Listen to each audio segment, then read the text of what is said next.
All right, calculus students, Ms. Deer back on the mic here to talk through an example of curvature.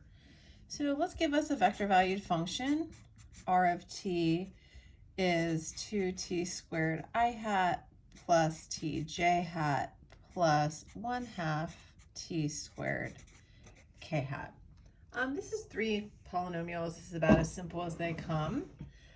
So r prime of t, always a good place to start with a derivative. We're going to get 4t I hat plus 1j hat plus 2 times a half t k hat. So to find the magnitude of r prime of t, we're going to get the square root of 4t squared plus 1t squared, so 17t squared plus 1. So to find t as a function of t, I'm going to get r prime over the magnitude of r prime. So this is going to be, I'm out of I hat, j hat. Well, I can try and keep it. So I get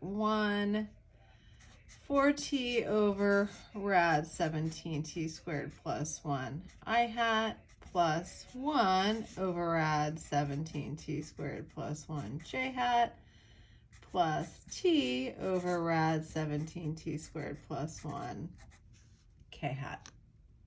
Now remember, if I'm trying to find curvature, then curvature is going to be the magnitude of t prime over the magnitude of r prime.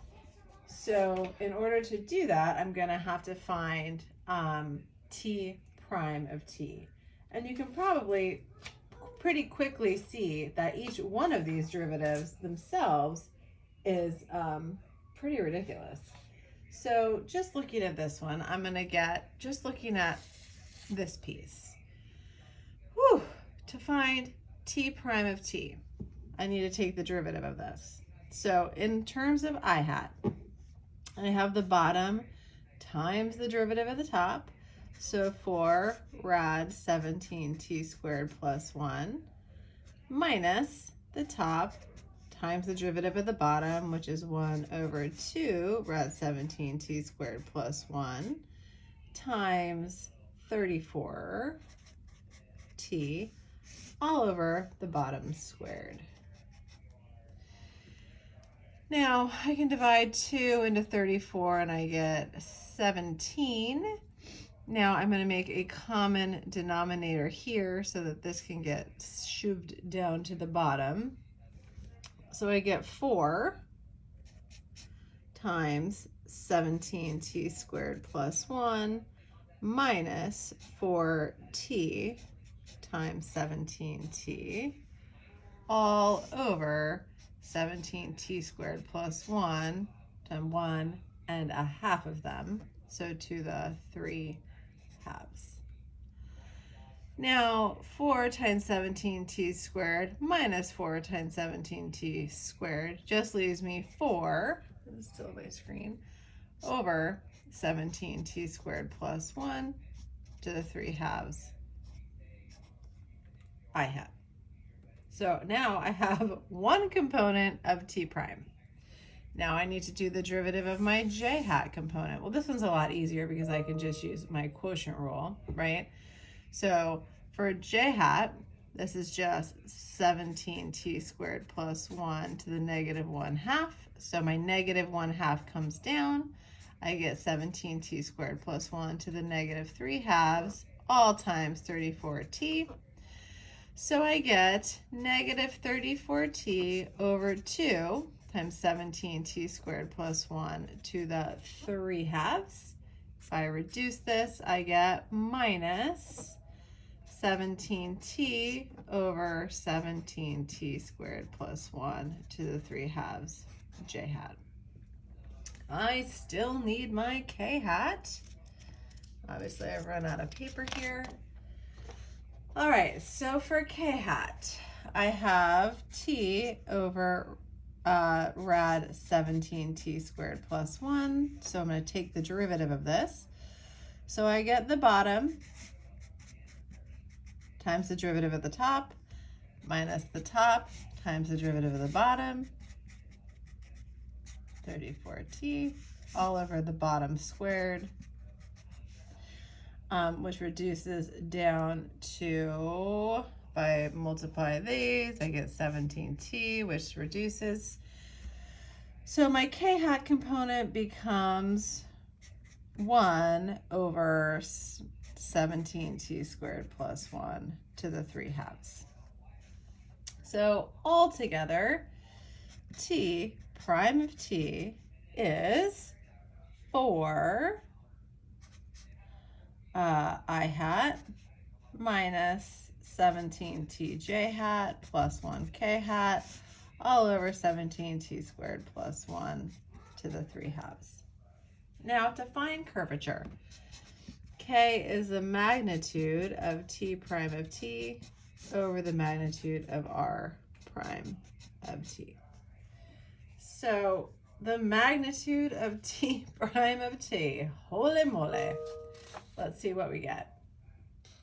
So the magnitude of r prime of t is going to be pretty straightforward. It's just going to be 1 plus 17t squared, 17t squared plus 1 squared, and then square rooted again. This is the magnitude of r prime of t, right?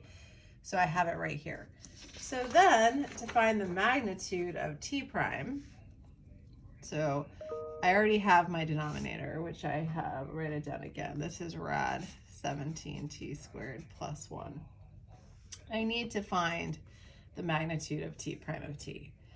So I'm going to have to square each of these components, whoosh, and add them together. So the magnitude of t prime is going to be 16. Oh, what's 17 squared? 289? I think so. Plus 289t squared plus 1 all over 117t cubed plus 1 to the 3/2 squared, so cubed, all square rooted. So, whoosh, let's see what we got here. K is square root of 289t squared plus 16 plus 1, so plus 17, over 17t cubed plus 1. Oh, square. I think I just changed that in the middle. 17t squared. Make sure you can actually read your writing. 17t squared plus 1 to the 3/2 divided by, so times 1 over 17t cubed plus 1 to the 1/2. So curvature as a function of t for this r, k is the square root. Let's see, I have 1.5 of these. So this becomes 17. Oh, this is rad. If I take out a 17, I get rad 17 t 17, rad 17 over 17t squared plus 1 all to the 3/2. Woo! So even just applying the formulas, you'll see that the derivatives that are hiding in the middle are not so simple.